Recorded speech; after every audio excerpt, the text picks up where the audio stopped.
Just adjusting something there, folks. Let me just adjust that, make sure. Okay. So, tonight I watched the Royal Rumble. Saw the entire event. Didn't watch the pre-show. But I could definitely feel that even just by watching the main card, I could feel that the length of the show was really getting to a lot of people. The thing that kept my interest as well is I would go on here or on my computer and I would live stream, or I would watch the live stream of DALYXMAN's reaction videos to the Royal Rumble, himself and his friends that he had over.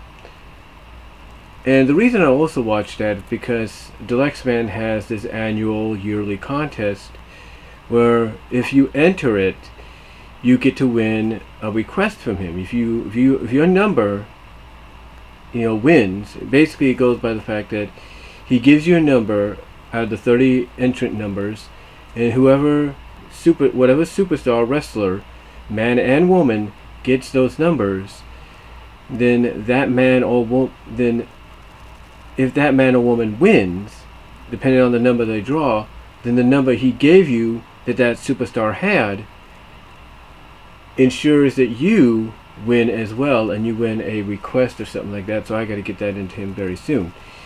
But yeah, I was watching it. I was watching that. I was also watching the Rumble itself. And I will say this. Was it a decent Rumble? Yes. Could it have been better? Yeah. Could it have been shorter? Well, like I said, I didn't watch the pre-show, but I could definitely tell the length was dragging on. I could tell it was definitely a long show. But yeah, it was okay, honestly. I think I will agree with this with DALYXMAN and OTRSCENTRAL and many others. I will agree that I'm sorry about that there. I will agree that WWE needs to work on their time management. But the more I thought about it afterwards, and I was trying to think about what to say with this review, the one thing that constantly came to me is, what if WWE is trolling you? I mean, think about this. Everybody in the mindset of WWE, and I'm sure a lot of people may agree with this and may not, the WWE thinks the fan base, at least the hardcore fans that still follow them and want the best for them, want them to be like everybody else. They want them to be like New Japan. They want them to be like Ring of Honor. They want them to be like PWG, you name it. Impact Wrestling maybe, AAA, CZW, whatever show suits your fancy, right? So it makes you wonder if the reason WWE is doing this and has been doing it for as long as they have, the reason they went and made the decision to go the length that they have, not just WrestleMania, which is to be expected, but to expand it to all these other shows, even their in your house level, in your house type pay-per-views. It makes you wonder if they're doing that to troll the fans. Like, oh, you want us to be like everybody else? Well, here's what you obviously like about everybody else. You like the fact that they have long shows, so here you go. And if that's what they're doing, then they need to, what I'm trying to say is, if that's the reason they're doing it, then why don't they just come out in a work shoot or in a special exclusive shoot-like interview and say, hey, we hear what the fans are saying, we hear them complaining or criticizing the time length and everything about the shows, but hey, that's what they want, isn't it? They see it with other promotions, so, and they want the same, they want us to be like everybody else, so we're doing what everybody else does. To me, it's like if the WWE would just come out and say something like that and kind of say, look, if you don't want us to have long shows, then just accept us for who we are and what we bring to the table, and hey, you might get something good in return. I mean, all they have to say is, look, we're going to keep our promise to listen to you. You're going to be the authority. We're going to do things the way you want them, but let us run the shows the length we want them to run. And if we have to shorten certain matches, to get to matches that we want to give more time to, so be it. So if they do something like that to kind of admit in my opinion, that they're just trolling us with these links because everybody else is doing it, so they want it to, so they expect us as fans to see them do it. No, then they need to just come out and say something about it. But besides that fact, I thought the show was okay. I will say this. I will say this. The opening match, which was the SmackDown Women's Championship, I thought was a hard-hitting match. It was physical.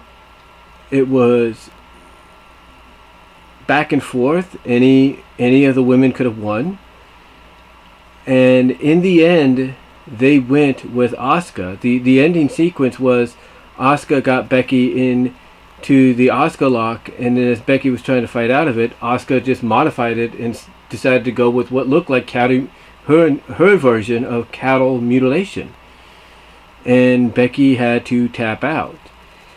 And I think the storyline playing out there is as Becky's leaving and she's kind of nodding to Asuka, it's like, just like, with just to quote, what John Cena said to Balor a couple weeks ago, Asuka in this match made a believer out of Becky. Like, yes, you are the Empress. You are exactly who you say you are, and it seems that I'm hoping Becky acknowledges this. Like, hey, it seems that when you have a championship, you're on top of your game, you're on top of the division, you're virtually unbeatable. So we'll see what goes from there. But we got more with Becky later on. But yeah, the match was hard hitting, and maybe they'll give us another round down the line, because if you want to make whatever match they got planned for the future involving Becky, you need to make it as vibrant and as big and as important as you want it to be. But we'll get into that in a moment. The next match was the SmackDown Tag Team titles, and it was okay. It was an average. I mean, I will say this: it was the kind of match that you would see maybe on a special edition of SmackDown, maybe on the last SmackDown of January, or maybe the SmackDown before the Super Bowl. It's the kind of match you would see then. And they played up this whole, Miz and Shane are besties now. The WWE's answer to Best Friends. The Best Friends tag team in Ring of Honor in New Japan. So they played it up like that. And you even had Miz's father out there, and he's happy to see his son, hoping his son wins. And the match was good between Shane, Miz, and the Bar, Sheamus and Cesaro. There was one moment in the match to where Shane was going to go for coast to coast on both Cesaro and Sheamus, but Cesaro and Sheamus were able to get out of the way. Cesaro was able to get up in time as he got out of the way to catch Shane and put him into the King of Swing giant swing of his that we haven't seen for a while, which got a massive pop. But in the end, it came down to an errored bro kick from Sheamus to Cesaro, and Shane took advantage of that, hit a shooting star press, which is impressive for his age, and ended up winning the match for his team. So him and Miz are the new SmackDown Tag Team Champions. But I am going to say this, just like I said in my predictions, if they weren't going to pull the Miz turning on Shane here, it's going to be eventual. It's either going to happen on a future SmackDown before Mania, or it's going to happen in Elimination Chamber. It's going to happen one of those two events. Because the way the storyline's playing out, very predictably, is Miz is winning the trust of Shane McMahon. He's winning him over, so that when he least expects it, Miz will turn on him, and that will lead to the match at WrestleMania, where possibly the Best in the World trophy will be on the line, and that whoever wins it is the best in the world. I'm just assuming that's what's going to happen. But yeah, it was a decent match, but I will agree it's the kind of match you could have saw on SmackDown, maybe on a SmackDown, like the SmackDown before the Super Bowl this Tuesday. The next match we had was the Raw Women's Championship match between Ronda and Sasha Banks. I'll say this, the women, as far as their championship matches go, will possibly, and I hate to say this, the matches of the night, because just like with Becky and Asuka, Sasha and Ronda brought it here. I mean, Sasha looked strong. She looked dominant. She basically was able to injure Ronda's arm here a little bit and her hands. So she was able to take advantage of that. And again, she looked really good. Sasha looked really good here. I like the fact that WWE, through this match, is showing us, hey, we have not given up on Sasha yet. It's just, right now we have certain women in mind to be on top of the divisions. So they haven't given up on her, and I like that. And I also like the fact that we had a few moments of cocky, heelless Sasha in there, which I'm pretty sure Bayley will address. Bayley will probably address tomorrow in a backstage segment or something like, hey, why did I see the side of you again that you said you would never bring out? So, I don't know. But anyway, it was a good match. It was really good. Like I said, both women brought it. Ronda got in her stuff, if not more so. And what happened was, because Sasha was working on the arm, Ronda couldn't apply the armbar or anything, and she had to hit what was known as what she calls Piper's Pit, not once but I think twice, on Sasha to get the pin. So it was a good match, very good. And yes, we did have the moment, but it was on the outside of the ring where the mood changed, and Ronda got right in Sasha's face, and I think you got a little bit of that same reaction all these women get when Ronda gets that way, like, oh crap, what the hell, But she showed it, but to Sasha's credit, she showed it for a bit, but not as much as all the other women, because she's just like, she had to shake it off and be like, oh no, you're not going to pull that crap on me. So, but yeah, in the end, Ronda wins. They do shake hands. They don't hug, they don't embrace, but they do shake hands out of respect. And then I'm keeping thinking, because afterwards, they keep the camera on Ronda celebrating with her husband, the fans, and Sasha walking up the ramp. And I'm thinking, she's going to come back and attack her, right? No. What Sasha does is she comes back, extends her hand out of respect again, but then puts up the 4 horsewomen sign.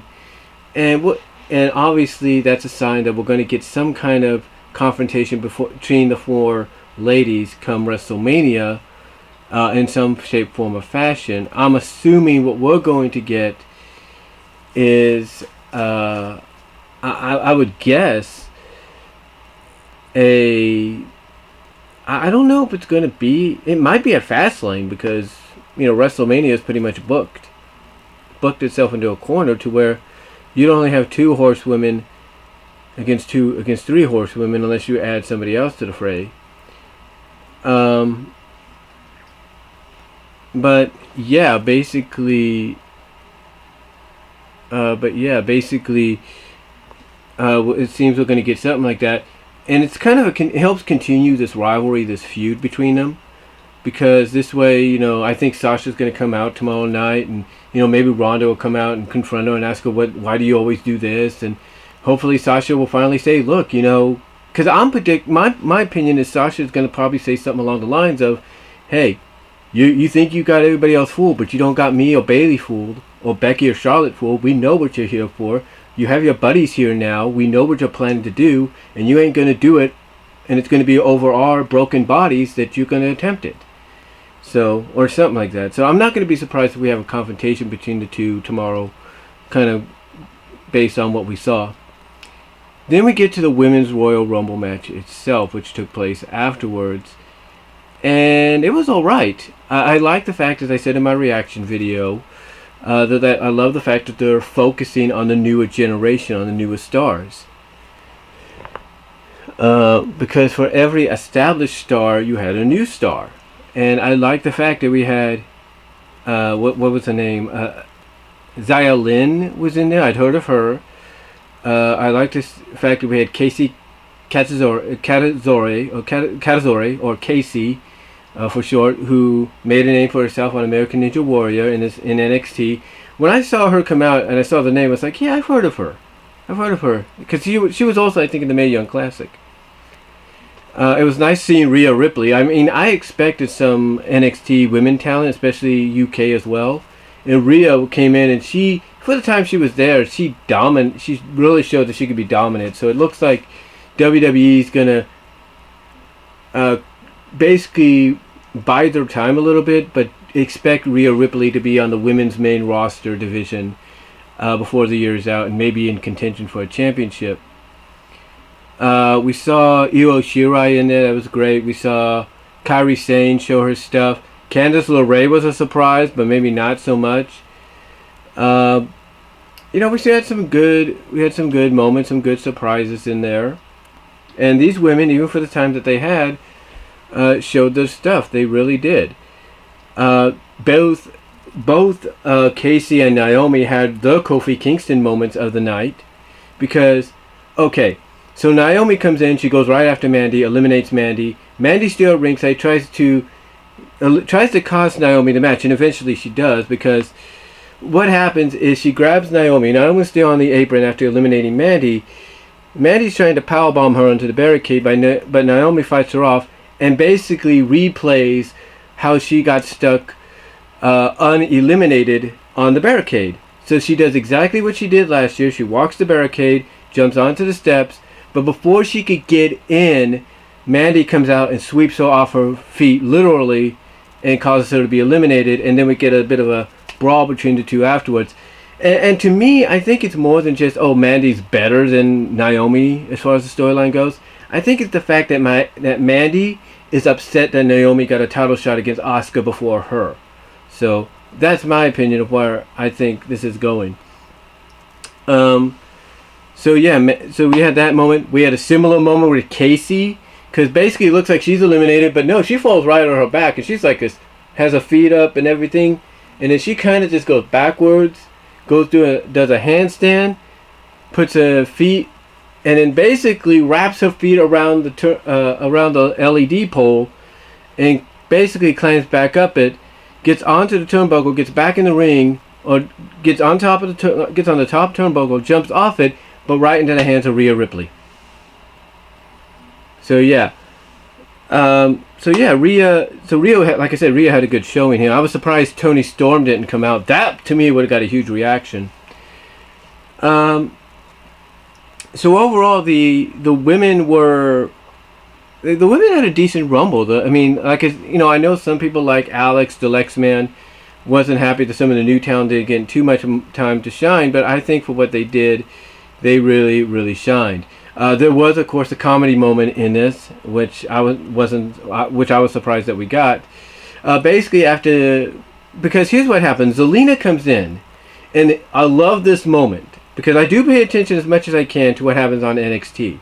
So when Zelina gets in, Zelina Vega, and she's wearing a freaking Vega outfit, cosplay outfit, she gets in the ring. She kind of beats down a few women, and then she just stands right there, points right at Candice LeRae, and I'm thinking, oh shoot, and I'm thinking, ooh, this is good, because it tells me that once LeRae comes to the main roster, which will probably be very soon, that's going to be one of the main rivalries that WWE is going to focus on, because I noticed you had certain moments in this match and in the men's match that kind of told you WWE is going to look at these rivalries to continue for the future on the main roster.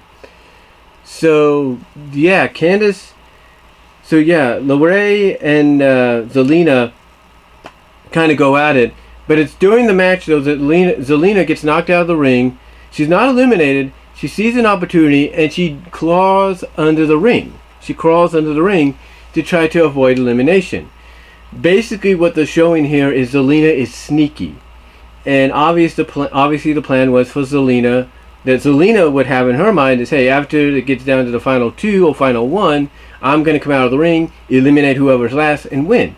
That didn't happen, because every time someone got eliminated, she would stick her head out, wave goodbye to them, and go back under the ring.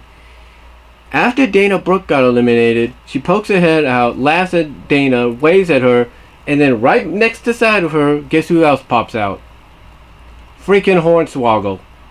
And he does his old, which kind of surprises Zelina. She just, because Hornswoggle bangs on the floor a little bit, gets Zelina's attention. She's like, Zelina's got this reaction like, what the hey? And she gets out of there, gets in, runs from Hornswoggle, runs across the announce tables, gets into the ring, gets caught by Rhea Ripley and eliminated, and then Hornswoggle proceeds to chase her up the ramp. So basically, Zelina was put in there not only to give us a tease of her continuing her rivalry with Candice LeRae when it comes to LeRae being on the main roster soon, but she also served as a comedy act, which kind of tells you that if the rumors about her being broken up from Andrade in the future, Andrade Cien is true, then Zelina's going to end up as a comedy act with someone like a Hornswoggle or whatever. Let's just hope that's not the case.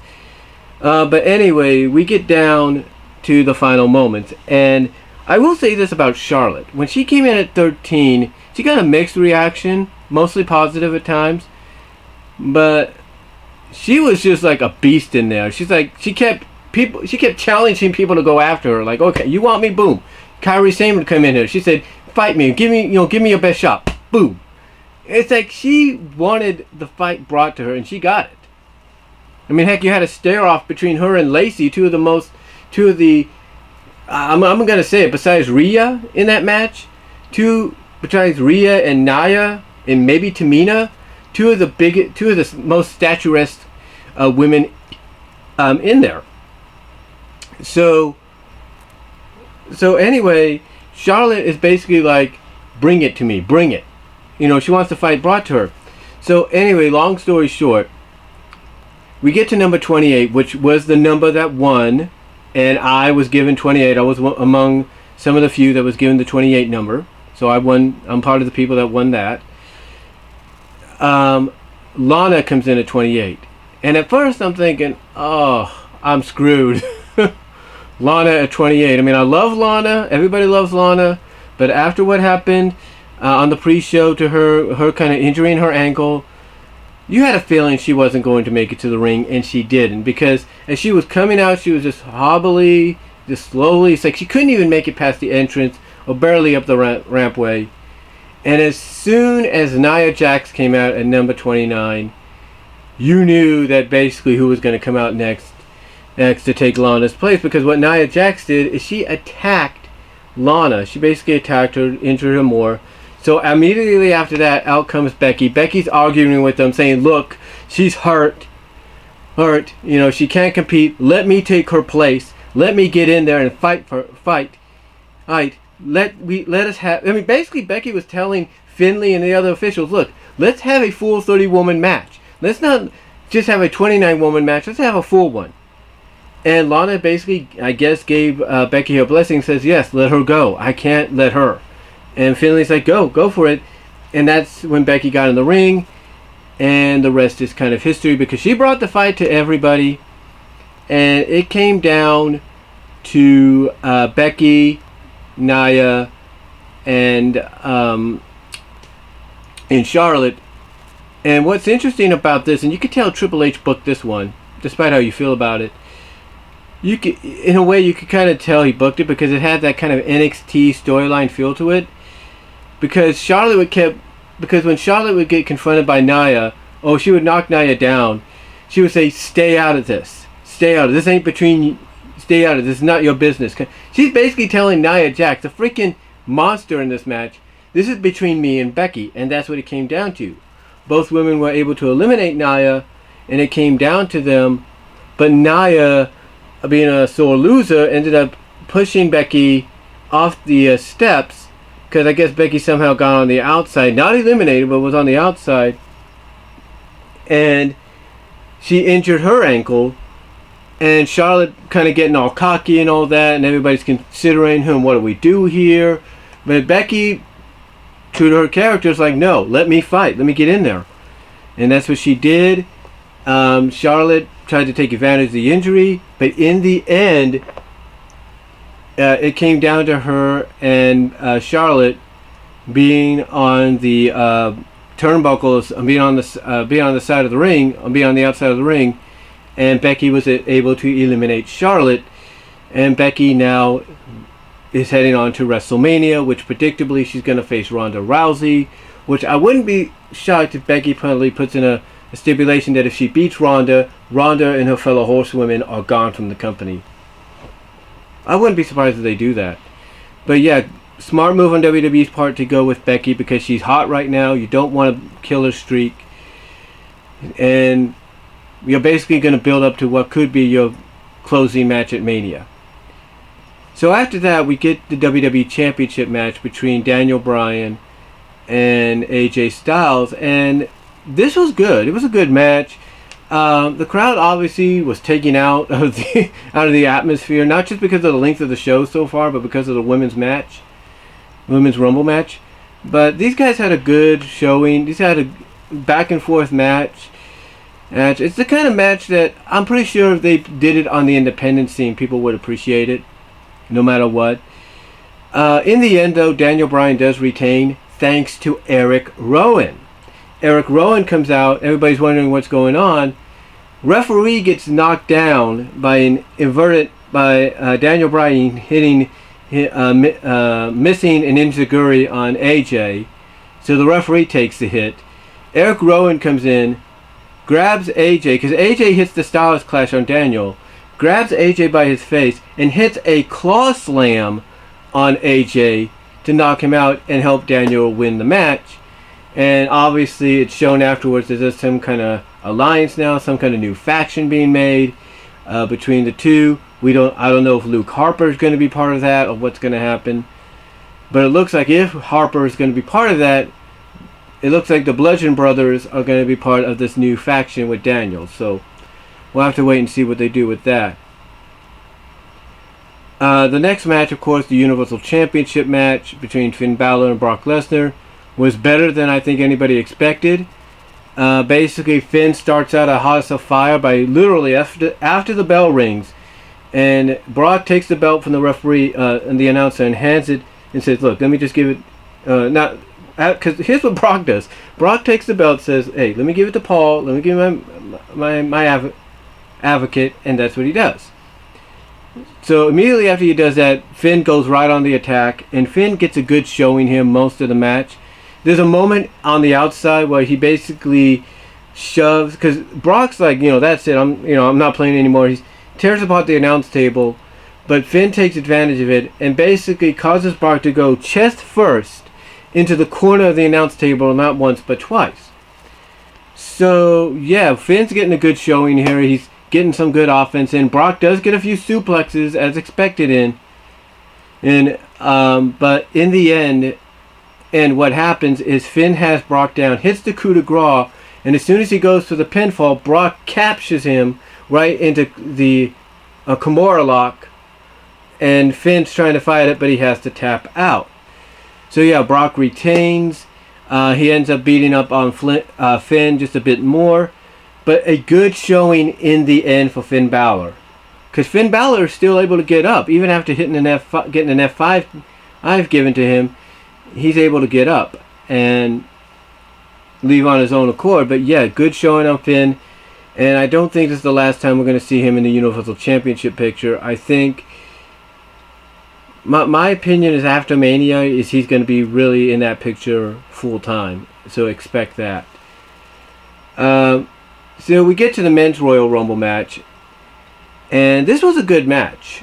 This was actually pretty good because the first two that start off are Elias, and Elias is draws number one, so they introduce him as the man who drew number one, Elias. And Elias goes through his shtick and everything, and just as he's telling everybody to hold your applause, shut your, not shut your mouth, but hold your applause, turn off your cell phones. As usual, when it comes to Elias, he gets interrupted. And who's he get interrupted with or by? And okay, first of all, I did do a reaction for the Men's Royal Rumble, but apparently when I uploaded it to YouTube, it got blocked worldwide. I guess maybe because there was a lot of the announcing going on. A lot of the match was being broadcast through the mic or something, so I don't know. So I do apologize for that. But I did do a reaction. Unfortunately, due to unfortunate circumstances, I couldn't get it up there, so I do apologize. But anyway, the person that interrupts him, and I was just laughing. I went on social media, and it was blowing up, especially towards OTRS Central, because the person that interrupted Elias was Jeff Jarrett, and there were people that were like, commenting on the Schleg Daddy's OTRS Central Twitter page. Oh my gosh, you must be upset. Like, oh no. One person even said, I think they mentioned, I bet you threw your furniture around or something. Because even Jeff Siegel, the Schleg Daddy, commented on it. He's like, oh God, what the? He was mad. So you can only, and he put in the hashtag assume Jeff Jarrett position. So you can only imagine when he does his review, he's going to be doing an assume Jeff Jarrett position. But I was laughing my butt off, man. I mean, and no disrespect to Jeff, because I don't think he thought that was going to happen. But I'm pretty sure he's just sitting there watching that, thinking, okay, someone's going to interrupt him.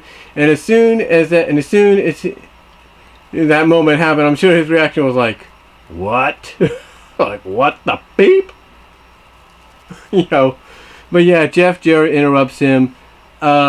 They tease doing a duet, but then it turns out that Elias sets him up, and they do kind of a bit of a scuffle to start it off, but in the end, Elias hits him with his guitar and eliminates Jeff Jarrett. The match overall was okay. I mean, we had some decent... We didn't have many surprises, besides Jeff and Kurt Angle, who came out at number 3. And had a good showing for a bit. Not much. Got eliminated by Nakamura, who was number 3. Actually, yeah, was Nakamura? Yeah. No, Nakamura was number 3. Angle was number 4. So, yeah, Nakamura eliminated Kurt Angle, but had a decent showing for the short time he was in there. And then one of the bigger surprises that got a huge reaction was Johnny Gargano.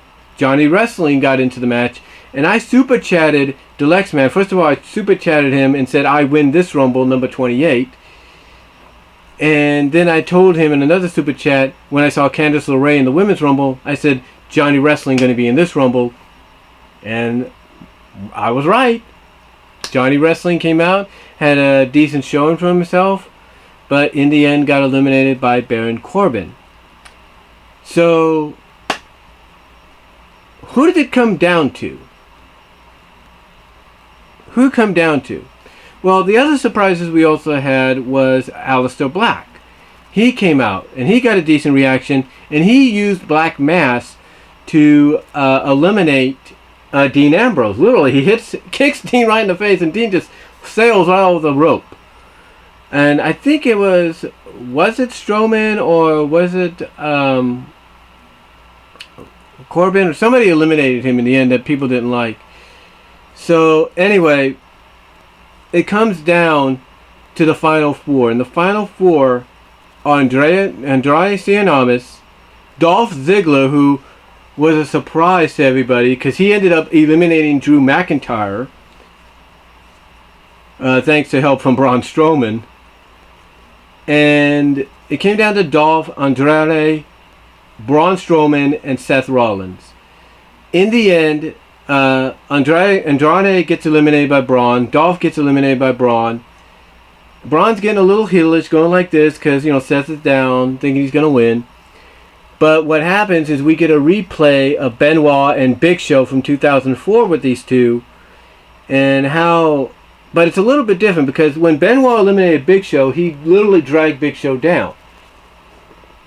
What happened here is Seth is able to cause Braun to make a mistake and then hit the curb stomp on Braun on the side of the edge of the ring. Well, where is it? On the apron to eliminate him and win the match. So yeah, Seth Rollins wins. He's gonna go on to WrestleMania, and people are projecting him and Brock Lesnar. So overall, the men's Royal Rumble was good. Like I said, we had some good surprises there from NXT. Gargano, Aleister Black. I think there was one more. I got to go back and rewatch. But yeah, we had some decent surprises. I'm surprised we didn't get some of the other call-ups like EC3 or Heavy Machinery. But I think they're saving them for tomorrow or something.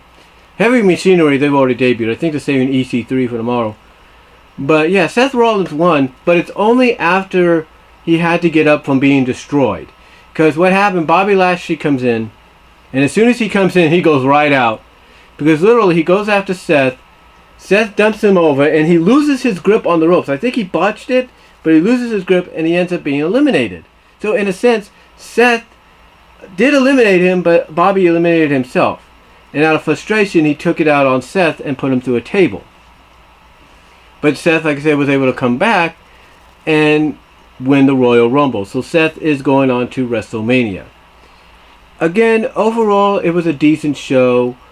So overall, the entire event was decent. The look of the entire arena, the stadium, how it was set up, was nice. And it does show that, you know, if you take your time and improvise with what you have, you can work something out. Because the superstars were coming out of the dugout. So you couldn't have your big old regular Raw, SmackDown, Tron up there.